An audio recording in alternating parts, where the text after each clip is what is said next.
Kalau Yesus, oh banyak tertulis dalam Al-Quran. Ya, surat Al-Maidah 110, surat Ali Imran 49, mati bangkit, buta melek, lumpuh jalan, kusta tahir, tertulis.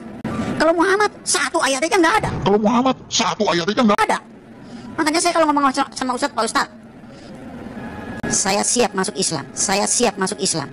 Asal tunjukin satu ayat aja Muhammad bikin mujizat. Nggak usah bangkitin orang mati, bangkitin ayam mati, tunjukin ke saya. Gua masuk.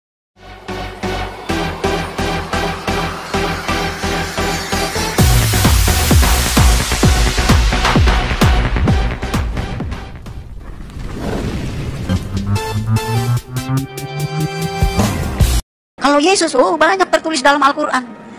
Ya, surat Al-Maidah 110, surat Ali Imran 49, mati bangkit, buta melek, lumpuh jalan, kusta tahir, tertulis. Kalau Muhammad, satu ayat aja nggak ada. Makanya saya kalau ngomong sama Ustadz, Pak Ustadz, saya siap masuk Islam. Asal tunjukin satu ayat aja Muhammad bikin mujizat. Nggak usah bangkitin orang mati, bangkitin ayam mati, tunjukin ke saya. Gua masuk Islam lagi. Saya Junaidi sholat, jadi dulu saya sholat melulu. Saya jauh daripada Tuhan. Dan saya dulu cuma taunya Yesus ini adalah manusia. Kalau di agama saya namanya Isa Al-Masih. Ya, dan dia statusnya hanyalah nabi. Dan bahkan di dalam surat Ali Imran 57 itu nggak beda sama Musa, nggak beda sama Muhammad, nggak beda sama Adam gitu kalau di ajaran saya dulu. Dan saya nggak pernah mimpi menjadi seorang Kristen karena pegangan saya dulu adalah surat Ali Imran ayat 19, Inna dina indallahi Islam. Agama yang diridhoi Allah hanyalah Islam, di luar Islam tidak ada agama yang diridhoi Allah. Dan dalam hati saya berjanji hidup mati saya tetap Islam apapun yang terjadi. Itu rencana manusia. Tetapi rencana Tuhan beda. Dan Tuhan maunya saya jadi pengikutnya, ya. Jadi Tuhan maunya saya jadi pengikutnya, maka dia kejar saya. Jadi saya memang nggak mau. Cukup lama saudara, saya bergumul 2 tahun. Itu tahun 80-an saya bergumul. Selama 2 tahun, kalau Jumat saya ke masjid, kalau Minggu saya ke gereja. Ya, Tuhan itu memanggil itu hanya dengan satu kalimat yang misterius. Dia cuma berkata begini, carilah kebenaran, kamu akan diselamatkan. Nah, saya berpikir ya, kebenaran itu Islam, yang lain itu nggak benar. Ya, dan saya sepelekan kata-kata itu, tetapi herannya kata-kata itu terus berkumandang di hati saya. Ya, berkumandang. Berhenti-berhenti itu kalau saya sholat doang. Habis sholat, suara itu nongol lagi. Terus begitu. Dan saya pikir saya mulai tertarik dengan kekristenan. Kenapa? Karena agama Islam agama yang paling dekat sama Islam. Sama-sama ada Musa, sama-sama ada Daud, sama-sama ada Yusuf, sama-sama ada ya yang lain-lain lah sama gitu saudara. Jadi paling dekat. Saya nggak mungkin mendekati Buddha atau Hindu, tapi yang paling dekat ini. Jadi saya mulai masuk gereja. Tetapi kalau saya masuk gereja, ya kalau pendetanya ngajak doa, orang saya nggak ngerti, dengar-dengar aja begitu. Jadi selama 2 tahun. Nah dari saya melakukan hal yang seperti itu, lama-lama mulai tersingkap gitu ya. Saya mulai mikir dan mulai bandingin gitu antara Kristen dan Islam ini. Nah, saya perhatikan dan saya mulai tertarik dengan kekristenan. Ya saudara. Jadi saya membandingkan begini. Kalau dulu saya mau sholat saja sulit. Artinya saya harus ambil air wudhu, lalu saya harus masuk masjid, harus buka sepatu atau sendal. Kalau sendalnya bagus nanti pulang bisa hilang gitu. Ya, dan saya kadang-kadang pakai aja sendal orang lain yang pikirin amat gitu. Nanti kalau saya sholat misalnya 4 rakaat, udah 3,5, tinggal setengah lagi, kentut, batal. Nyenggol perempuan, batal. Syaratnya cukup berat, bahasanya harus Arab. Ngadepnya harus ke barat. Nah, saya lihat orang Kristen kalau masuk gereja ada yang pakai sendal, ada yang pakai sepatu, ya. Lalu ada yang mandi, ada yang nggak mandi, gitu. Ya nyanyi sambil kentut nggak apa-apa, gitu kan ya. Ngadepnya boleh kemana aja. Nah, saya ambil kesimpulan kok Kristen gampang ya. Lalu nggak tahu kenapa pikiran saya berpikir ya Allah itu kan Maha Pengasih dan Penyayang. Kalau saya kan dulu mau makan, mau berbuat sesuatu selalu membaca Bismillahirrahmanirrahim. Yang artinya kita mengakui bahwa Allah itu Maha Pengasih dan Penyayang. Kalau Allah itu sifatnya pengasih dan penyayang, pasti nggak nyusahin gitu. Dan saya lihat Allah yang nggak nyusahin itu di Kristen. Nah di situ saya mulai tertarik. Ya. Nah akhirnya saya mulai mengerti dua-duanya, apa itu Kristen, apa itu Islam. Tapi untuk mengambil keputusan nggak mudah. Kenapa? Ya saya pasti akan kehilangan keluarga. Saya pasti akan dimusuhin teman-teman. Masjid saya itu cuma, ya ini rumah saya depan sana, 3 rumah saja sudah masjid. Tempat saya suka beribadah. Ya, apa jadinya kalau mereka tahu saya jadi Kristen? Ya, belum lagi bapak ibu saya dan kakek saya itu namanya Kiai Haji Abdul Ghani, punya pesantren terbesar di Lampung. Ya bisa bayangin situasi saya ya seperti itu. Dan saya takut sekali untuk menjadi Kristen meskipun saya sudah mulai mengerti dan ada keinginan. Lalu saya sempat juga berpikir, apa jadi orang Kristen diem-diem aja gitu ya. Kalau perlu nanti ngomong sama pendetanya, dibaptisnya di kamar mandi gitu. Terus jangan ada yang tahu gitu, satu orang pun gitu ya. Pokoknya hubungannya pribadilah sama Tuhan gitu. Itu saking takutnya gitu. Namun satu hal yang aneh itu adalah dalam satu momen saya harus menyelesaikan 3 lagu di daerah Roxy. Lalu di tengah jalan itu saya bawa mobil, saya ngomong aja begitu, Yesus engkau itu Tuhan atau bukan gitu. Saya ini bingung. Mau jadi Kristen saya takut, mau jadi Islam kok kayaknya saya udah gak kepengen gitu. Ini gimana saya gitu. Nah disitulah urapan Tuhan itu turun. Saya dijamah dan menangis sejadi-jadinya. Kalau ditanya nangis kenapa saya juga nggak tahu. Ya, tetapi saya merasakan ada pelukan yang penuh kasih gitu, yang berkata di hati saya, ya seperti Allah itu seperti dia, Tuhan itu seperti menemukan anak yang hilang gitu. Ya, lalu saya dijamah dan di situ saya mendengar dia berkata, akulah Yesus Tuhan dan Juru Selamat dunia, kalau kamu tidak percaya kamu mati, katanya gitu.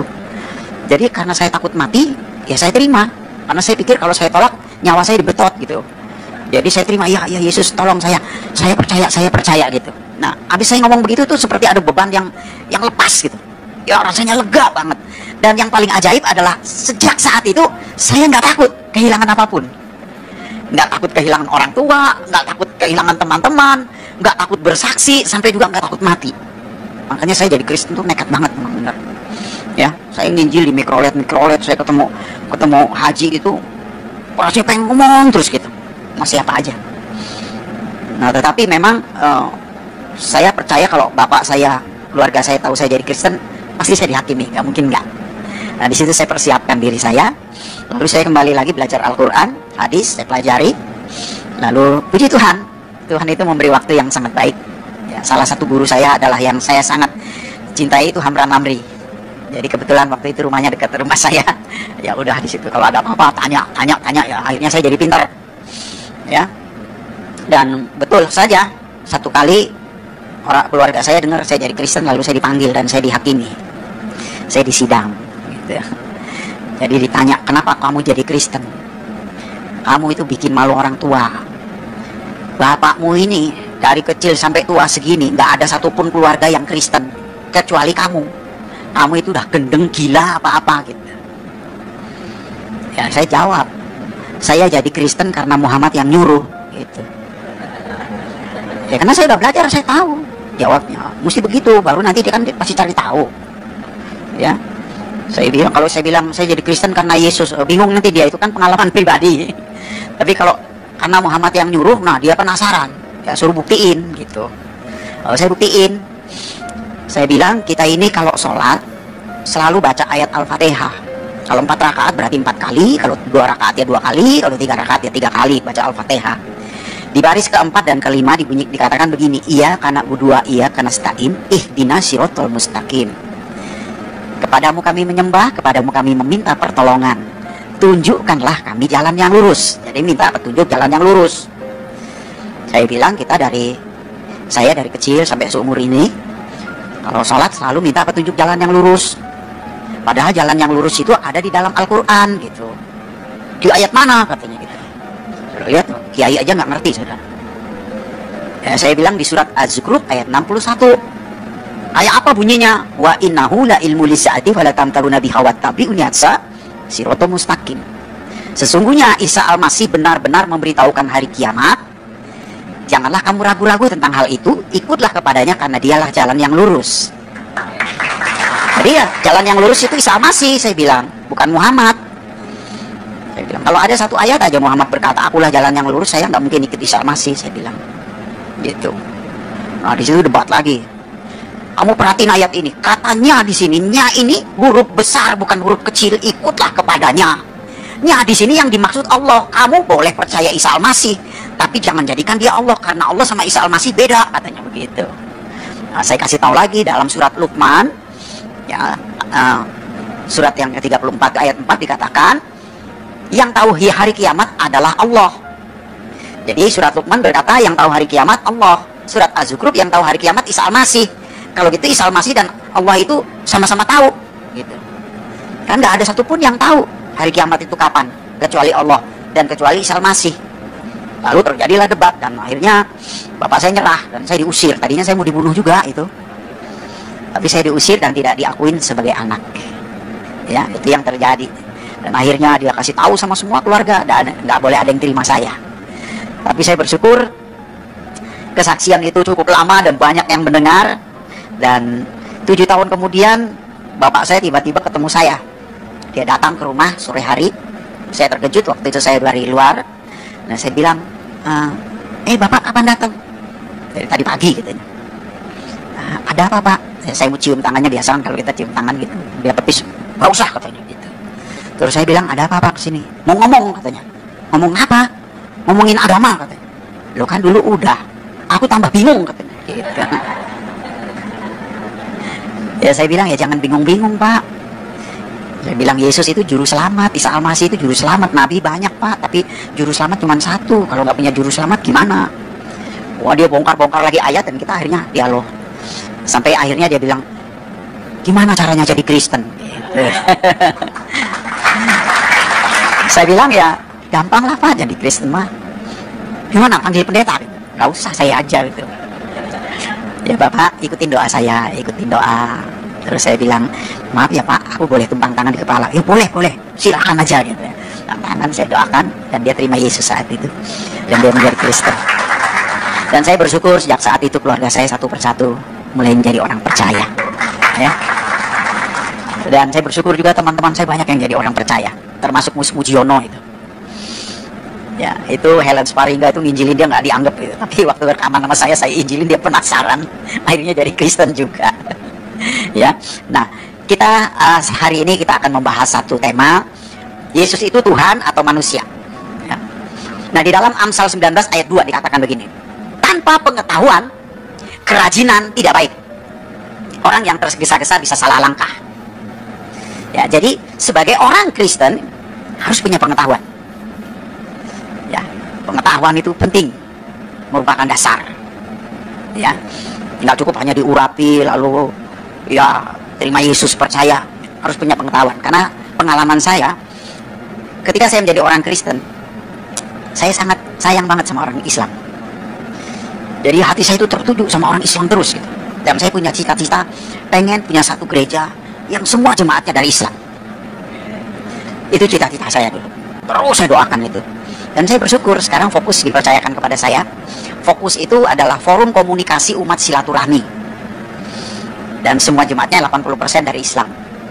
Saya kumpulin dari 8, 15, 30, sekarang hampir 700 ya. Dan saya hidup dengan iman. Manajemennya manajemen 5 roti 2 ikan. Udah nggak pakai ini deh, kalau pakai ini mah aduh bangkrut ya. Udah jalanin aja gitu. Pokoknya kalau perlu kita diminta berkorban ya korban gitu habis-habisan. Tapi herannya saya nggak miskin-miskin tuh, aneh itu juga. Dan uang kasnya nggak kekuras-kuras, segitu-gitu terus naik, turun dikit naik lagi gitu, unik gitu. Saya melihat Tuhan ini luar biasa gitu ya, dahsyat. Nah saya ambilkan dari Yohanes 17 ayat 3. Demikian firman Tuhan, inilah hidup yang kekal itu, yaitu bahwa mereka mengenal Engkau satu-satunya Allah yang benar dan mengenal Yesus Kristus yang telah Engkau utus. Ayat ini sering kali dipakai oleh saksi Yehova.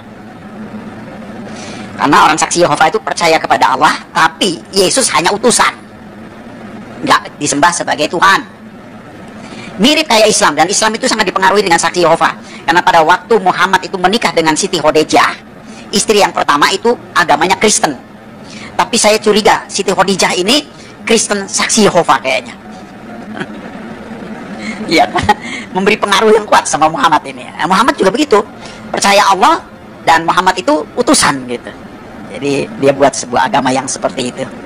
Ya, nah, Alkitab di sini jelas menulis ini adalah doa Yesus. Inilah hidup yang kekal itu. Kira-kira gini. Inilah kalau orang mau masuk sorga gitu. Ya, yaitu bahwa Mereka mengenal engkau satu-satunya Allah yang benar. Ini yang pertama ya. Mengenal engkau, saudara. Kita semua sulit sekali bisa mengenal Allah. Tapi kita bisa mengenal Allah kalau Allah lebih dahulu memperkenalkan dirinya. Ya. Jadi memang seperti itu. Mungkin kita semua kenal Jokowi, Presiden Indonesia. Tapi secara pribadi kita mengenal dia sulit. Tapi kalau dia mau mengenal kita gampang sekali. Dia cari aja, kita pasti ketemu. Dan kita senang kali dicari. Apalagi diteleponin dulu. Jokowi telepon, Junaidi, gue mau ketemu lu, makan yuk gitu. Oh, seneng banget saya itu. Nah, saudara pasti gitu. Ya, nah, sama. Jadi memang bukan kita yang mencari Allah, Allah yang mencari kita. Bukan kita yang memilih dia, tapi dia yang pilih kita. Jadi saya dipilih Tuhan, saya bersyukur sekali. Terima kasih banget Tuhan pilih saya. Kalau enggak ya kacau ya saudara. Saya bayangin kalau saya mati di Islam. Orang Islam tuh kalau mati dibikin permen saudara. Dipocongin, tuh kayak permen itu kan. Ikat atas, ikat bawah. Telanjang bulat lagi. Udah gitu kepalanya dipeluntir ngadep ke Mekah. Karena kiblat mereka kan ke Mekah. Beda sama kita. Kalau kita mati pakai jas keren. Ngadepnya ke atas kan surga di atas, masa di samping. Betul nggak? Dan kita pakai pakaian pesta keren loh.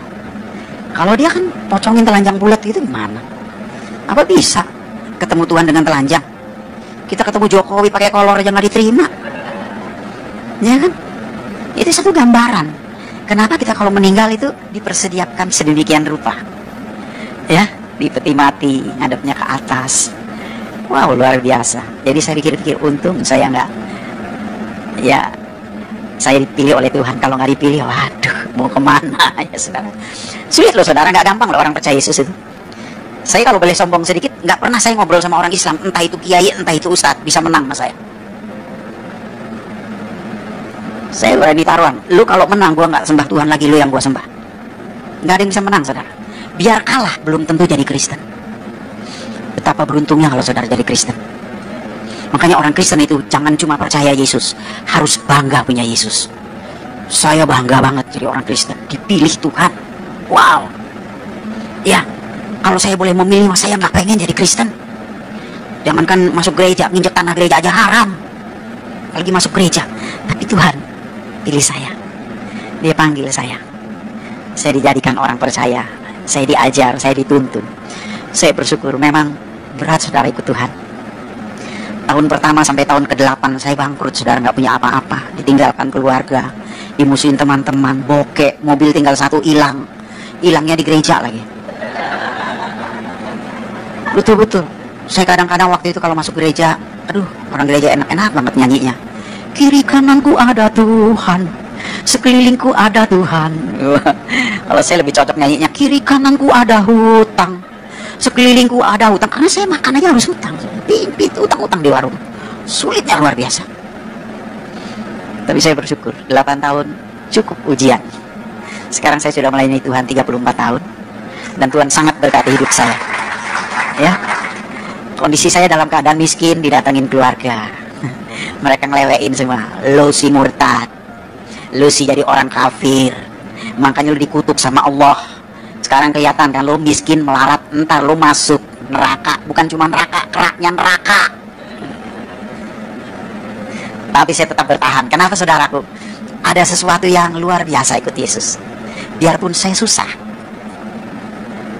tapi iman saya nggak rontok gitu loh. Tetap aja. Bahkan banyak pujian di hati. Biarpun saya ngutang kiri kanan sulit gitu, tapi damai sejahtera itu tetap ada. Tenang, damai, dan punya iman yang sangat yakin punya masa depan yang baik. Dalam keadaan susah, melarat, ya begitu yang saya alami. Ya, sekarang saya sudah melayani Tuhan 34 tahun. Saya tidak kekurangan suatu apapun. Bahkan kalau boleh saya agak sedikit bermegah, tidak ada keluarga saya yang lebih kaya dari saya.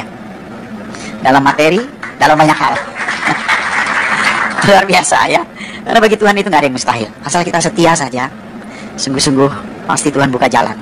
Ya, banyak hal yang kita tidak mengerti dan Tuhan berikan itu. Nah, jadi kita harus mengenal Allah. Kekristenan bukan agama. Yesus datang ke dunia nggak buat agama. Yesus datang ke dunia kedua mencari orang berdosa, dan ketika orang itu menerima dia, orang itu menjadi bait Allah, bait Roh Kudus. Jangan terjebak dalam keagamaan. Ya saudaraku, Yesus tidak pernah buat agama. Maka itu kalau kita nginjil, orang Islam suka bilang apa? Kristenisasi. Padahal bukan kristenisasi, selamatisasi. Karena kita tidak mengharapkan orang pindah agama kok. Ya, seseorang menjadi bait Allah, menjadi rumah Allah. Dan kalau dia menjadi bait Allah, Roh Kudus berkarya dalam hidupnya, dia pasti berubah. Dan kalau Tuhan merubah kita, bukan cuma kita yang heran, orang lain juga heran.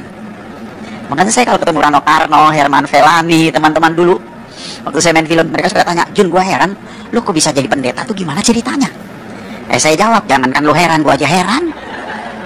Kenapa? Ada sesuatu yang heran. Hati kita nggak melekat sama dunia. Dunia buat kita cuma sarana hidup. Ya, saudara punya mobil Jaguar keren juga, nanti kalau mati yang gotong L300 kok. Ya, jadi ya seperti itu. Saya punya rumah, kamarnya 5, saya nggak pernah pindah-pindah di situ-situ aja. Iya kan? Apa ada saking kayaknya kita makan apa ya? Beli arwana goreng, yuk kita beli ikan arwana yang harga 50 juta kita goreng. Enggak juga kan? Ya, sederhana sekali sebetulnya hidup itu. Tapi alangkah indahnya selama kita hidup kita bisa jadi berkat. Dan itu hanya dimungkinkan kalau ada Roh Allah di dalam kita. Ya, kita menjadi baitnya. Nah, setelah Allah memperkenalkan dirinya kepada kita, seharusnya kita mengenal dia. Balik, itu namanya akrab. Ya, kalau kita nggak akrab susah, saudara. Harus bergaul karib sama Tuhan, ini penting. Ya, saya mau tanya dulu sama saudara. Allah kita sama Allahnya orang Islam sama nggak sih? Allahnya orang Kristen sama Allahnya orang Islam sama nggak?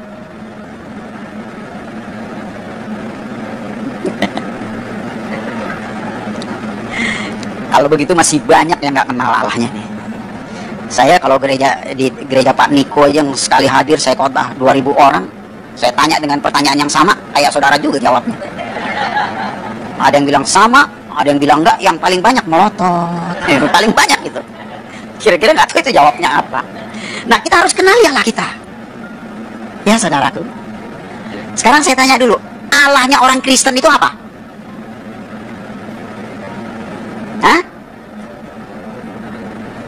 Saya kalau khotbah mengajar, saudara.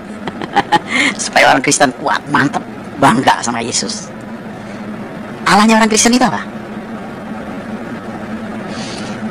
Saudara percaya nggak Alkitab firman Allah? Amin? Apa buktinya Alkitab firman Allah?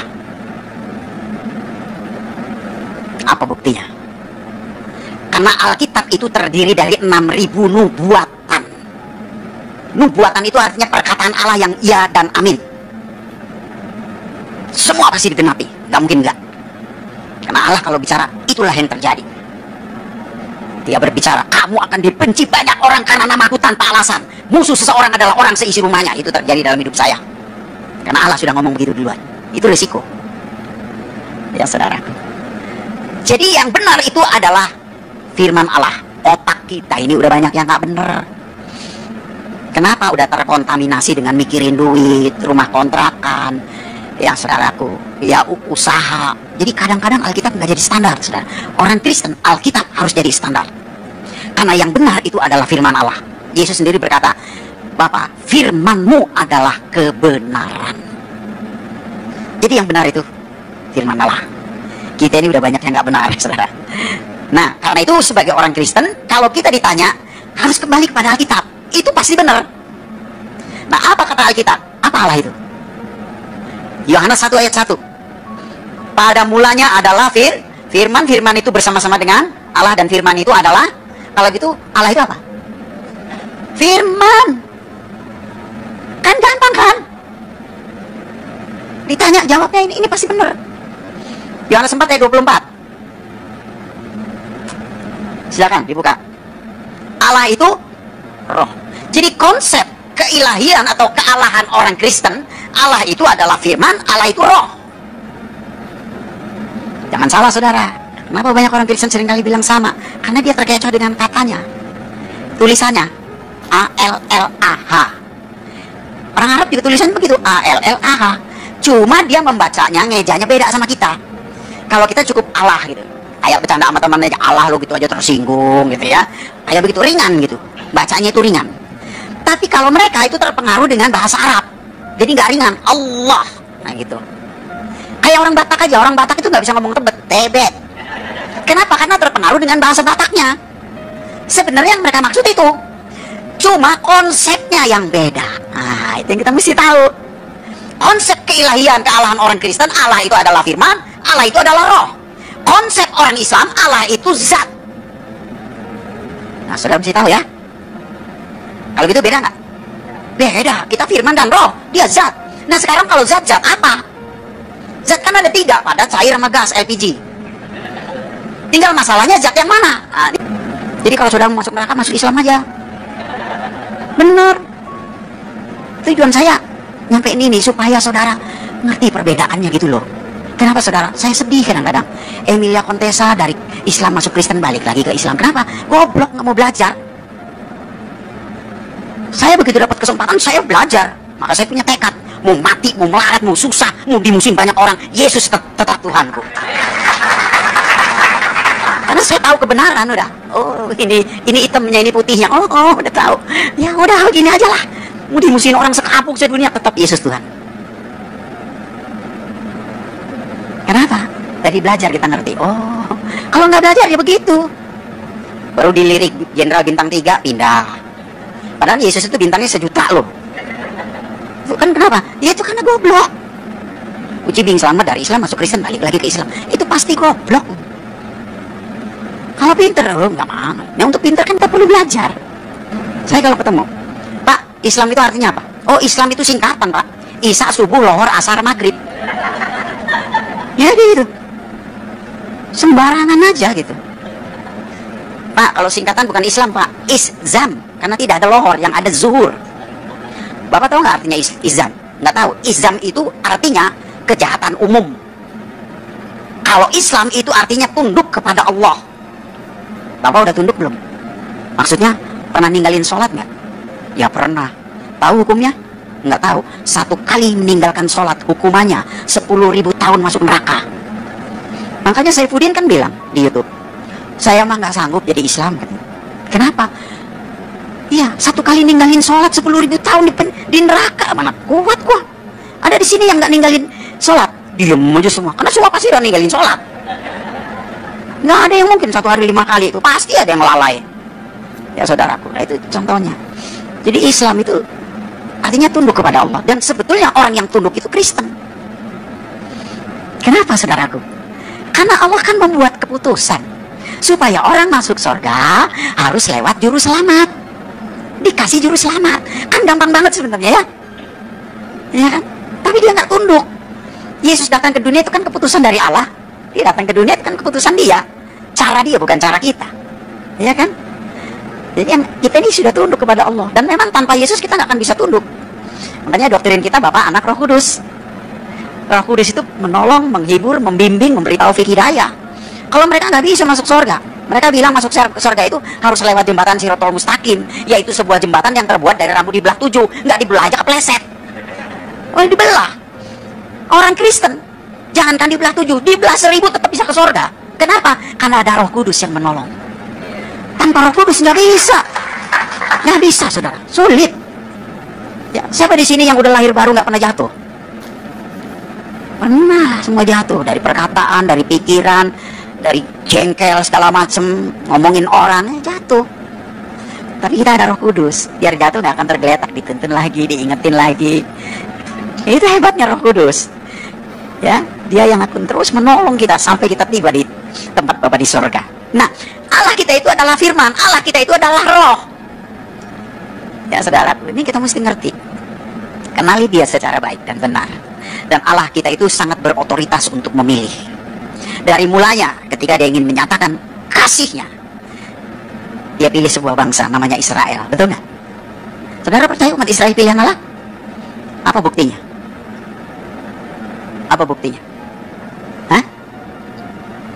Pertama, dalam Mazmur 147 ayat 19 dan 20. Di sana dikatakan Allah tidak pernah berbicara kepada bangsa lain. Hanya kepada Yakub, kepada Israel. dan menyatakan hukumnya hanya kepada Israel. Artinya apa, saudara? Tidak ada nabi yang berasal dari luar Israel. Itu buktinya. Jadi kalau ada orang ngaku nabi bukan orang Israel, itu pasti palsu. Saya nggak nyindir, cuma nyinggung aja. Ya. Kriteria nabi yang pertama, bernubuat dan dinubuatkan. Muhammad apa yang dinubatin? Nggak ada, dia nggak pernah bernubuat, apalagi dinubuatkan. Yang ada dibuat-buat. Yang kedua apa? Mujizat. Itu kriteria nabi. Muhammad apa mujizatnya? Kalau Yesus, oh banyak tertulis dalam Al-Quran.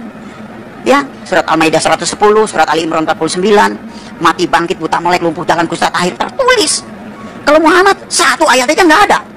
Makanya saya kalau ngomong sama Ustadz, Pak Ustadz, saya siap masuk Islam, asal tunjukin satu ayat aja Muhammad bikin mujizat. Nggak usah bangkitin orang mati, bangkitin ayam mati, tunjukin ke saya, gua masuk Islam lagi. Nah, itu pentingnya pengetahuan, saudara. Ya. Nah, saudaraku yang dikasih Tuhan, jadi kita harus mengenali Allah kita, amin. Yang kedua, kenapa Yesus itu disebut Tuhan? Karena dia firman dan roh. Jadi kalau saudara, apa buktinya Yesus Tuhan? Yesus itu Tuhan. Oh, orang mati bangkit, buta melek, lumpuh jalan. Enggak, itu cuma kenabian, itu utusan, tugas nabi. Tapi Allah itu sendiri adalah firman dan roh. Makanya kalau nerangin sama mereka, apa buktinya Yesus Tuhan? Karena dia adalah firman dan roh. Kan di Al-Quran juga disebut, Isa fa'innahu rohullah wa kalimatuhu. Sesungguhnya Isa adalah roh Allah dan firman Allah. Itulah ketuhanannya. Di sana seringkali dia juga disebut Isa kalimatullah, Isa rohullah. Itulah ketuhanannya. Karena Allah itu roh, Allah itu firman. Jadi kalau dia bilang, itu kan Kristen. Enggak, Islam juga ngajarin. Kamu buka aja surat Al-Maidah 44-47. Di sana dikatakan, pengikut Injil harus memutuskan segala perkara sesuai dengan Injil. Quran lu aja nyuruh kok. Ya, jadi gitu, benar gitu loh, saudaraku. Oleh sebab itu, saudaraku, kenapa Yesus disebut Tuhan? Itu karena dia adalah firman dan dia adalah roh. Sebagai manusia pun dia unggul. Ya, teman-teman, terima kasih buat semuanya yang sudah mendukung channel ini, dan kiranya Tuhan yang membalaskan kepada setiap teman-temanku, dan mari terus dukung kami dalam channel ini dan doakan kami agar kami boleh memiliki hikmat dari Tuhan untuk menyampaikan kebenaran lewat channel ini, dan kiranya juga khotbah yang baru saja kita dengarkan dapat memberkati rohani kita, dan kesaksian dari saudara kita yang baru saja kita dengarkan kiranya menjadi berkat bagi rohani kita, di mana kita sudah mendengarkan cuplikan videonya, bagaimana dia diselamatkan oleh Tuhan dan bagaimana dia menemui kebenaran di dalam Tuhan. Dan kadang-kadang teman-teman, jika Tuhan mau menyelamatkan setiap umatnya, kadang-kadang ada harga yang harus kita bayar. Sama seperti cerita kesaksian beliau tadi, dia bayar harga 2 tahun dia ke masjid dan juga ke gereja, dan itu bukan hal yang gampang, teman-teman. Sampai dia mengambil keputusan dan dia berdoa agar Tuhan tunjukkan siapa Yesus sebenarnya, dan akhirnya dia temui kebenaran itu, teman-teman. Karena kebenaran itu hanyalah Yesus. Hanyalah Yesus juru selamat umat manusia. Dan hanya Yesus yang berkata, akulah jalan dan hidup dan kebenaran. Tidak ada sampai kepada Bapa kalau tidak melalui aku. Nah, Yesus itu adalah Tuhan dan Bapa sendiri. Kenapa dia disebut sebagai anak? Saya pernah bahas di video ini. Karena dia menjelma menjadi manusia dan dia lahir sebagai manusia dan tentu saja tidak langsung besar. Dan makanya dia disebut sebagai anak, karena dia menjadi contoh dan teladan bagi umat manusia agar manusia mengikuti teladan yang dibuatnya. Jadi itulah teman-teman yang saya bisa bagikan kali ini. Kiranya video ini bermanfaat bagi kita dan terlebih lagi bagi rohani kita. Tuhan Yesus memberkati kita semuanya. Shalom.